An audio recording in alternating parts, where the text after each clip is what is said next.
최근 우리 경제에 대한 정부의 평가가 긍정적입니다. 수출과 투자가 호조세를 보이는 가운데 내수와 고용이 개선되고 있다는 건데요. 특히 고용 증가 전환에는 민간 일자리 증가가 기여했다는 평가도 최근 나왔습니다. 하지만 낙관하기엔 다소 이르다는 반론도 있습니다. 이동훈 기자입니다. 1분기 우리나라의 수출 실적은 1,465억 달러. 1분기 기준 역대 최대 액수를 기록했습니다. 지난달 카드 국내 승인액은 1년 전보다 20% 늘어 2017년 1월 이후 가장 높은 수치를 기록했고, 나아가 백화점 매출액은 무려 63% 급증해 2005년 이후 최고 증가율을 기록했습니다.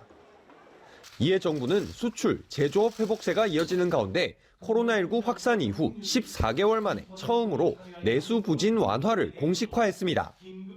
지난달 취업자 수가 전년 대비 31만 명 늘어난 것에 대해서도 긍정적 평가를 냈습니다. 홍남기 부총리는 최근 이와 관련해 공공행정, 보건복지업 등 재정 일자리 관련 업종이 아닌 서비스업 취업자도 증가했다며 취업자 개선에는 민간 일자리 증가가 기여했다고 밝혔습니다. 다만 이에 대해선 회의적인 시각도 있습니다.